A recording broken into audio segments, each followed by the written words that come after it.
Be inspired, supported, and empowered. This is the Global Healthy Living Foundation podcast network. It's really difficult trying to navigate an academic space where you're trying to strive for excellence, for learning, to set yourself up for a good future.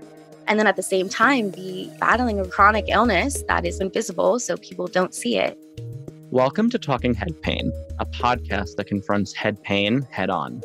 I'm Joe Koh, Director of Education and Digital Strategy at GHLF. I've lived with migraines for over 20 years, so I understand what it can do to your life. Today, I'm speaking with Ellie, a young professional who shares how she advocated for herself as a student. Listen to how migraine changed the trajectory of her life and what she is doing to help others. Hi, Ellie. Welcome to Talking Head Pain. How are you doing today? I'm doing great. Thank you so much for having me. And where are you located? I'm located in Washington, D.C. I'm from California originally, and then I went to college in Connecticut and then promptly moved to D.C. right after. So I've been here for about 3 years. So what do you do in D.C., Ellie? Currently, I'm working at a health information technology company doing marketing and business development. And I recently just joined them. I was doing health policy consulting right before that. And do you have any migraine connection with your work? Yes and no. Currently at my firm, we do a lot of focus on value-based care and patient-centered care, specifically focusing on helping patients have access to one, longitudinal health records, and two, just also better access to care. We basically focus on admit, transfer, and discharge feeds. So Ellie, how is your current job helping you handle your migraine attacks? I know that it's often a struggle to discuss migraine with your employer. My current company is absolutely fantastic in terms of helping me kind of live my best life. My boss is extremely supportive of me taking the time that I need when I was interviewing, and then also when I've been starting.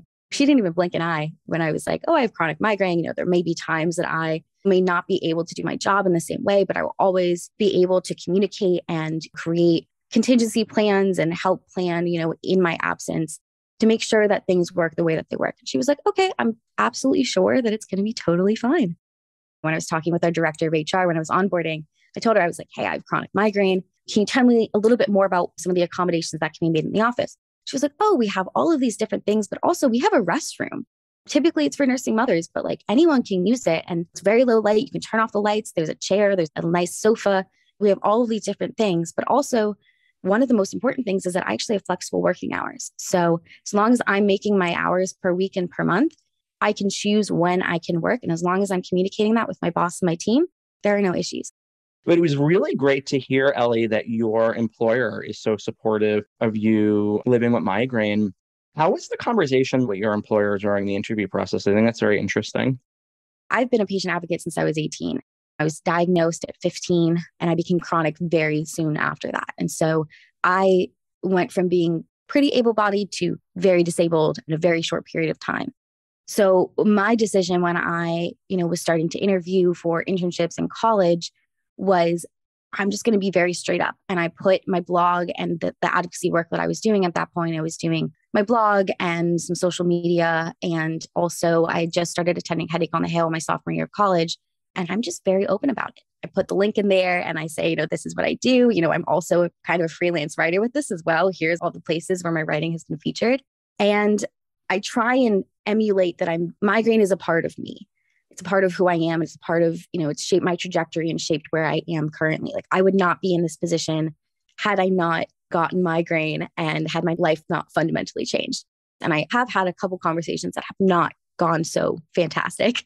Can you say what the conversations that haven't gone fantastic, what they are like? Some people may not fundamentally understand what's going on. They may understand that you're in pain and they may understand that you're not doing your job in the way that they want you to be doing your job. But it can be really difficult having those conversations that didn't go well and feeling like it's your fault, feeling like you didn't reflect what you need or educate them enough about what is going on with your migraine attacks or what you need, whether that's workspace accommodations, whether that's teleworking. It was really crushing for me. I had been an advocate for about 5 years at that point. I have a great understanding of chronic pain and migraine, and I'm really great at talking about it to other people, especially those who don't really have an understanding yet. And all of a sudden, I found myself in a situation where I had no accommodations. And I had to basically figure out, like, how do I best take care of myself while trying to keep my job, because I needed to keep my job. I needed to be able to pay my bills. I needed to be able to get my medical care. And it was a really difficult process. And I still think to this day, one of the most important things I took away from that is that you're not going to be able to have everyone be on your side. Not everyone is going to understand. The most important part is, how do you best protect yourself? How do you put up some of those boundaries, put up some of those barriers and say, you know what? I'm in a lot of pain. I need to go home. If you need me, I can work from there. But if you were very staunch in your position that you don't want me teleworking, that's okay too. And I will come back tomorrow and we will recalibrate and figure that out. So it was a very difficult process for me. Ellie, we're so lucky to experience that. I have a similar experience at Global Healthy Living Foundation. As you could see, and the people listening can't see, I'm doing this interview pretty much in the dark because I have a migraine today. I'm light sensitive, and I'm able to do these adaptations and not get judged. And I think that that's really important because, like you said, Ellie, it doesn't make us feel like we are not being productive. We are productive in different ways, and we have to embrace the ways in which we can be productive and do things in the manner in which we are able to do it, because we have a lot of value to give. As you said, you have a lot of value to give to your employer. What was your worst migraine attack like? How did you feel? What went through your head? How were you emotionally? My worst migraine attack, I think, was when I was a junior in high school. This was the first really prolonged attack that I had experienced. Previously, my attacks had ranged anywhere from 4 days to about a week to a week and a half. And this attack lasted basically the entire spring semester of my junior year. So about 4.5, 5 months. It was one of the worst things I've ever experienced because I don't remember a lot of it. I was in so much pain that my memory just wasn't working. And it was really difficult because I was in school and I was trying to, I'm a very ambitious person. I love academics. And all I wanted was to be a normal kid doing normal things. I used to play soccer. I used to play violin very seriously. And all of a sudden, I was experiencing central sensitization. I had allodynia. Getting into the shower hurt. My mom is a doctor and she had no idea. It was like, I can't take a shower because it hurts me. She was like, what are you talking about? She was like, just turn the water cooler. I was like, the cold water hurts, the warm water hurts, the hot water hurts. Everything is hurting. I can't tell you how to change this or what's going on. And at that point as well, I was also experiencing severe fatigue. Washing the dishes would put me down for hours. In addition to that, I was trying to go through school, but the migraine attacks were so severe and the pain was so severe. And also, I was also intractable, so medications weren't working either. So at that point, I was unable to read, write, or focus, which doesn't really bode well when you are trying to get through high school. So dealing with that and also trying to deal with getting a neurologist or headache specialist that could help me. Because at that point, I think I had seen 10 doctors at that point who kind of just went, here's medication, try it, come back in 3 months. And no one really understood just how difficult it was for a 16, 17-year-old kid to basically not have her life anymore and lose everything about her identity and also be in such severe pain that days blended into each other. Coupled on top of that, there is also dealing with professors and dealing with the school about absences and missed work. So it was a lot of stress. It's really important for people to hear that experience, and also that you had such a resource in your mother being a physician, and it still took over 10 doctors. And I think that's the challenge that we all face. I've often wondered, if maybe I knew a little bit more about medicine, I can get treated faster. But it seems like even with that, there's a really big gap in understanding migraine as a disease and how it manifests with people. And those symptoms that you talked about, a primary care physician might not recognize as migraine symptoms right away. Did you find during that younger experience that there were people that either really understood what you were going through or really didn't understand what you were going through? Yes, it was a very kind of polarizing experience. I had some teachers who were absolutely amazing, understood that, they knew me before the attack started or, when I was episodic. And they really understood that this was an illness. This was a disease that I was experiencing, and I was experiencing severe disability. And they didn't hold that against me. They didn't say, Ellie, you're not doing your work, you're lazy. They understood, no, Ellie wants to do the work. She wants to do things. She's just physically unable to do that right now. And I was very lucky. I had a guidance counselor who really advocated for me because there wasn't really a framework at my school for people with disabilities at that point. I mean, this was almost 10 years ago.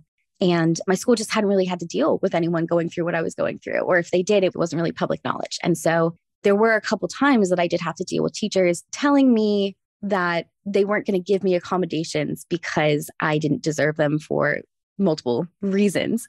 One of the reasons, which I now laugh about, is that one teacher had told me that, it wasn't fair to have a test be pushed because other kids have extracurriculars as well. And I just sat there laughing, going, migraine is not an extracurricular.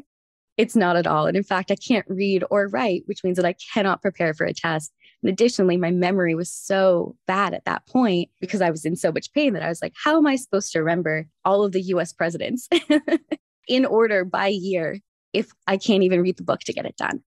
It was a really difficult experience. And I think that's part of the reason why I started talking about my experience online through advocacy, because I didn't know anyone else like me. I was the only person at my school in my friend group and the migrant community, which was alive and well, but I didn't really see a lot of younger people in it.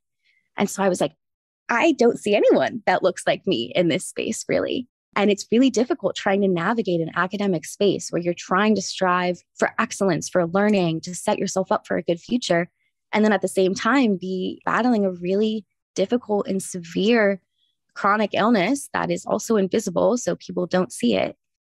And if you had to give a student or family one piece of advice for navigating student life with migraine, what would that advice be? My advice would be, especially if you're seeing a doctor and you have a doctor who can provide documentation, you are entitled to reasonable accommodations.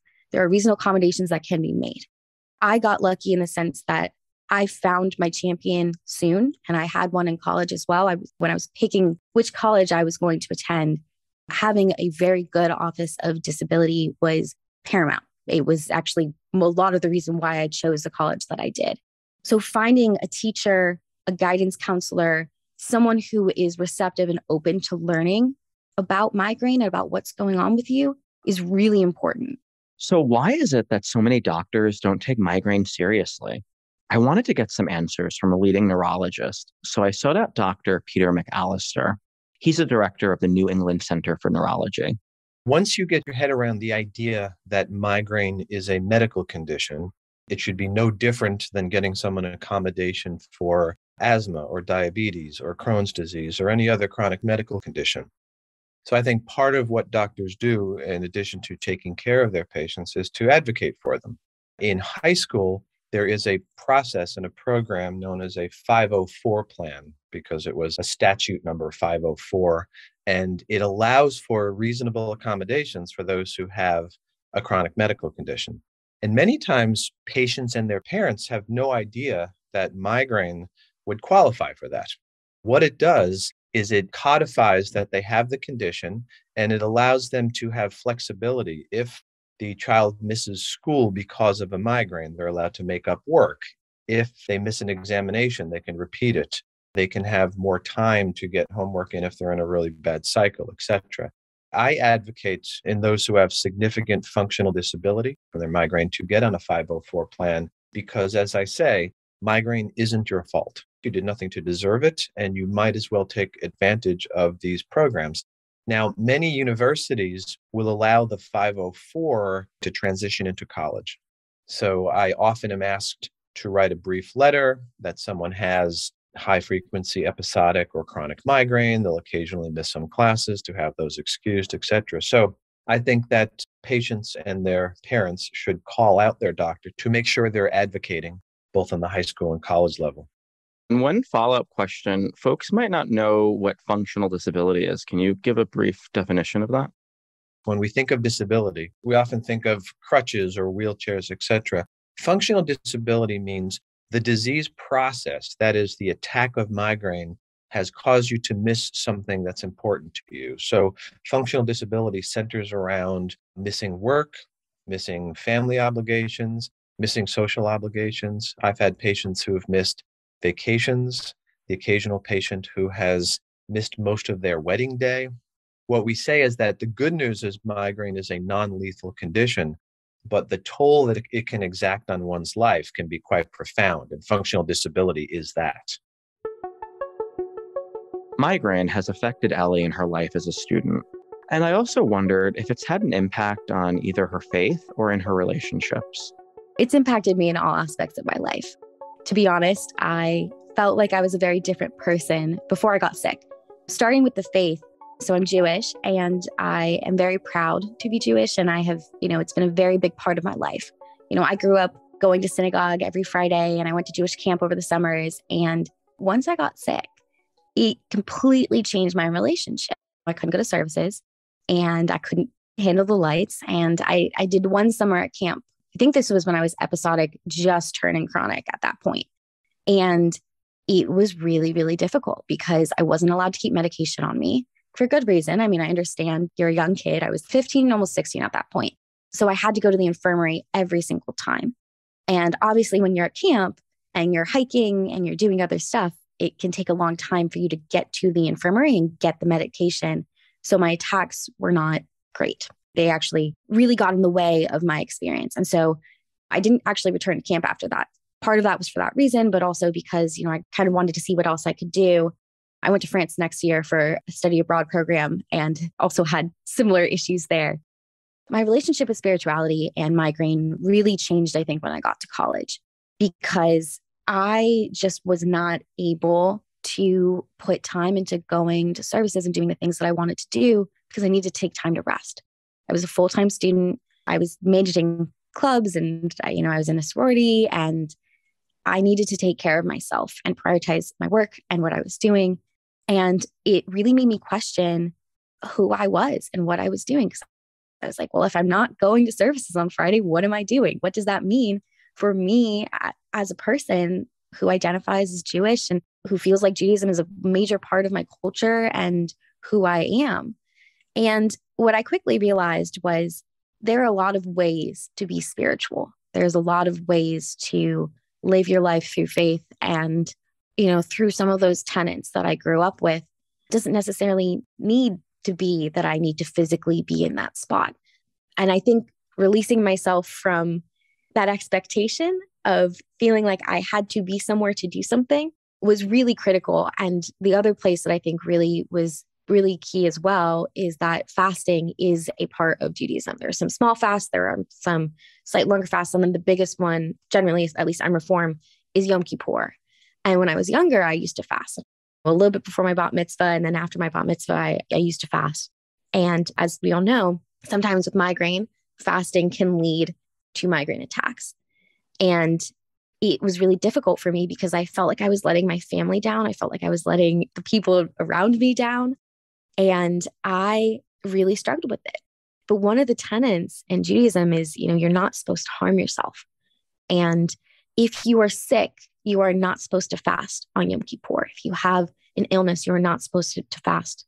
And even though that's there and a part of my religion, it was still really difficult for me to internalize that and to say, it is okay for me to eat. And it's okay for me to do what I need to do to keep myself healthy and okay.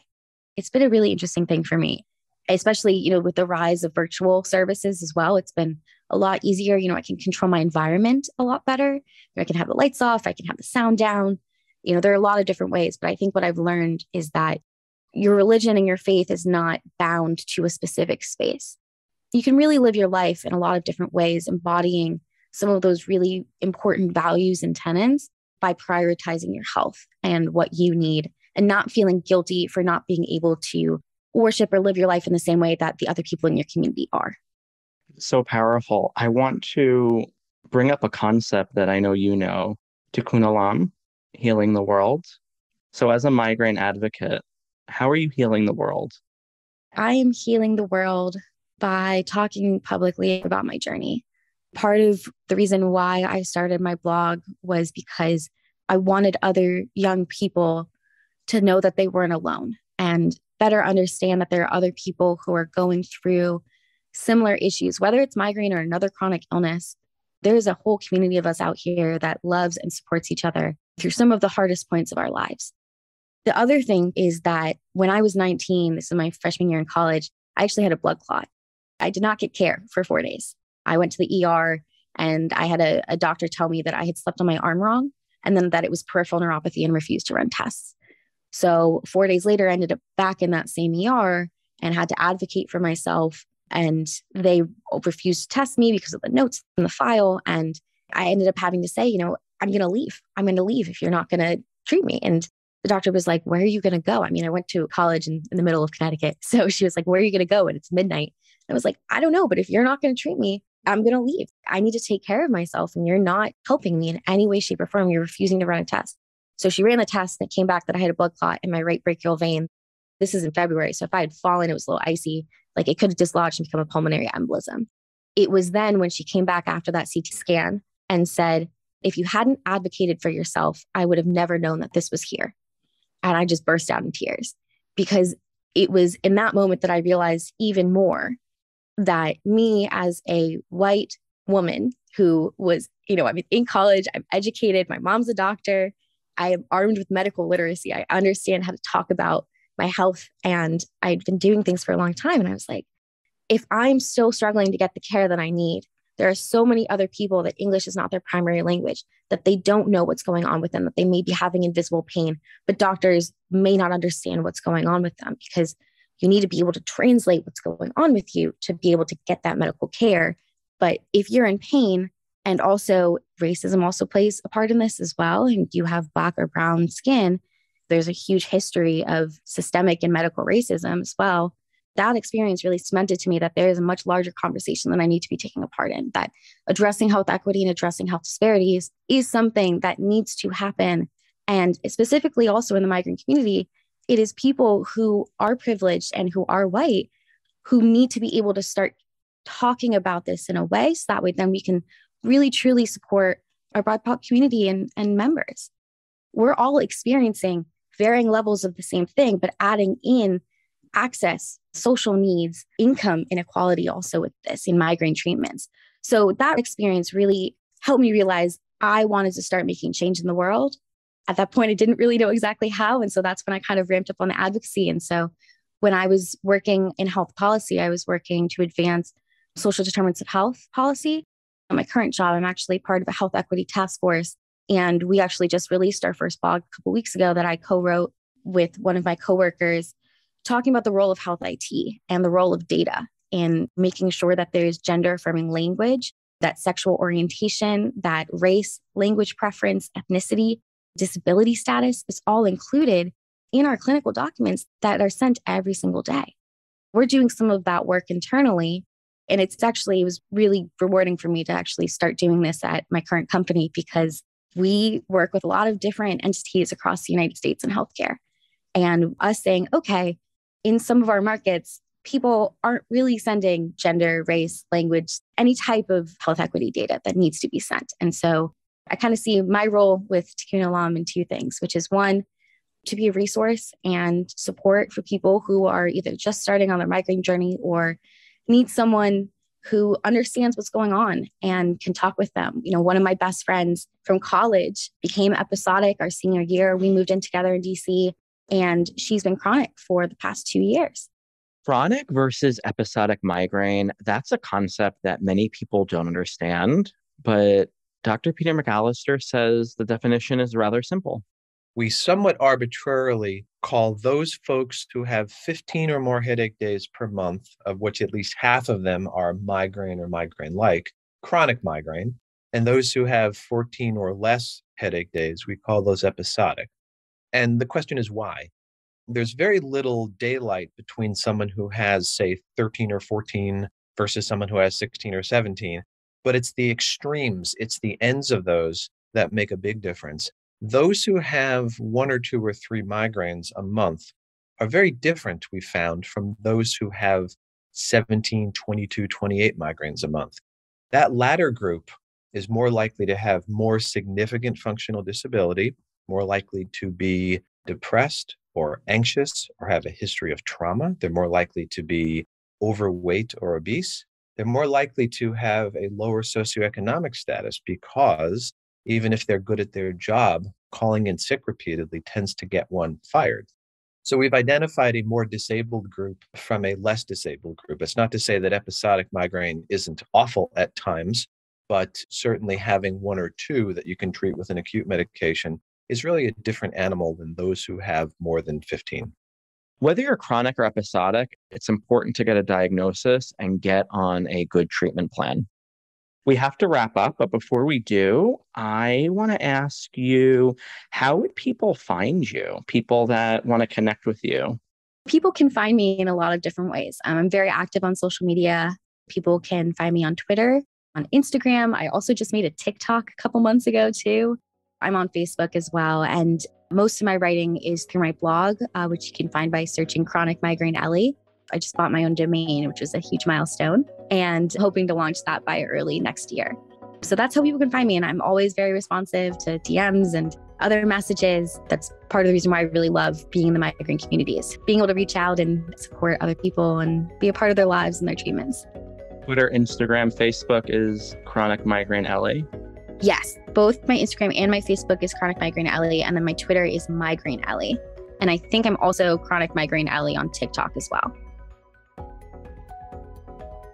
This has been such an important discussion to have with our community.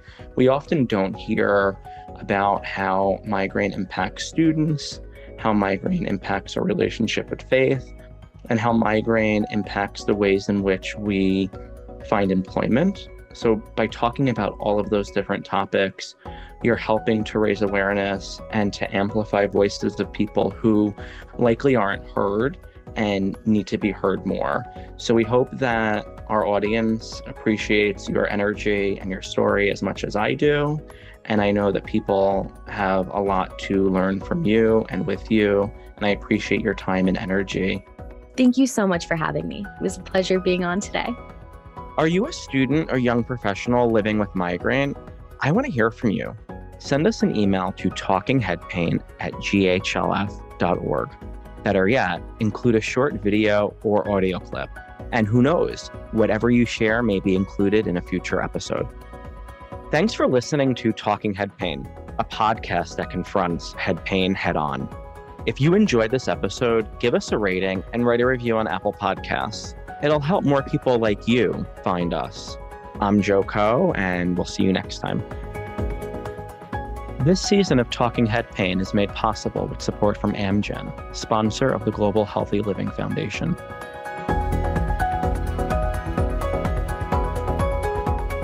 Be inspired, supported, and empowered. This is the Global Healthy Living Foundation podcast network.